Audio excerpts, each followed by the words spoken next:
ഈശോയിൽ ഏറ്റവും പ്രിയപ്പെട്ടവരെ, ദൈവം തന്ന ഈ ദിവസത്തെ ഓർത്ത് നമുക്ക് നന്ദി പറയാം. ജ്ഞാനത്തിന്റെ പുസ്തകം 11-ാം അധ്യായം 26-ാമത്തെ വചനത്തിൽ നമ്മൾ ഇപ്രകാരം വായിക്കുന്നുണ്ട്: ജീവനുള്ളവയെ സ്നേഹിക്കുന്ന കർത്താവെ, സർവ്വതും അങ്ങയുടേതാണ്, അങ്ങ് അവയോടെല്ലാം ദയ കാണിക്കുന്നു.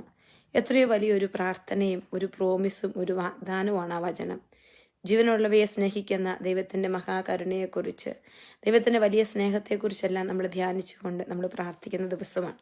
നമുക്കും പ്രാർത്ഥിക്കാം. ജീവനുള്ള നീയ്, ഞാൻ എല്ലാം ദൈവത്തോട് പ്രാർത്ഥിക്കുകയാണ്. കർത്താവെ, അങ്ങ് ജീവനുള്ള എല്ലാറ്റിനെയും ജീവനില്ലാത്തവയെയും ഒക്കെ സ്നേഹിക്കുന്നവനാണ് അവിടുന്ന്. കർത്താവെ, ജീവനുള്ളവയെ സ്നേഹിക്കുന്ന അങ്ങ് തീർച്ചയായും എൻ്റെ ആത്മീയ ജീവിതത്തിൽ ജീവൻ കുറഞ്ഞു പോയിട്ടുണ്ട്.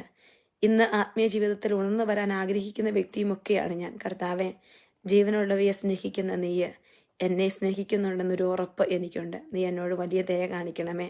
നിന്റെ വലിയ ദയ, എൻ്റെ ജീവിതത്തിൻ്റെ ജീവൻ്റെ സൃഷ്ടാവായ നീ എന്നോട് ദയ കാണിക്കണമേ എന്ന് നമുക്ക് പ്രാർത്ഥിക്കാം. പ്രിയപ്പെട്ടവരെ, നമുക്ക് വേണ്ടി ജീവൻ തന്ന നമ്മുടെ കർത്താവ്, നമ്മുടെ ജീവിതത്തിൽ നമുക്കായി എല്ലാം തരുന്നവൻ, നമ്മളെ തൻ്റെ ജീവിതത്തോട് ചേർത്ത് പിടിക്കുന്ന നമ്മുടെ കർത്താവിൻ്റെ മുൻപിൽ നമ്മുടെ ജീവിതം മുഴുവൻ സമർപ്പിച്ചുകൊണ്ട് നമുക്ക് പ്രാർത്ഥിക്കാം.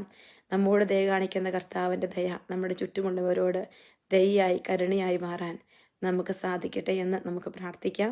ഈശോ നമ്മളെല്ലാവരെയും അനുഗ്രഹിക്കട്ടെ. ഈശോ മിശിഹായിക്ക് സ്തുതിയായിരിക്കട്ടെ. നല്ല ദിവസം.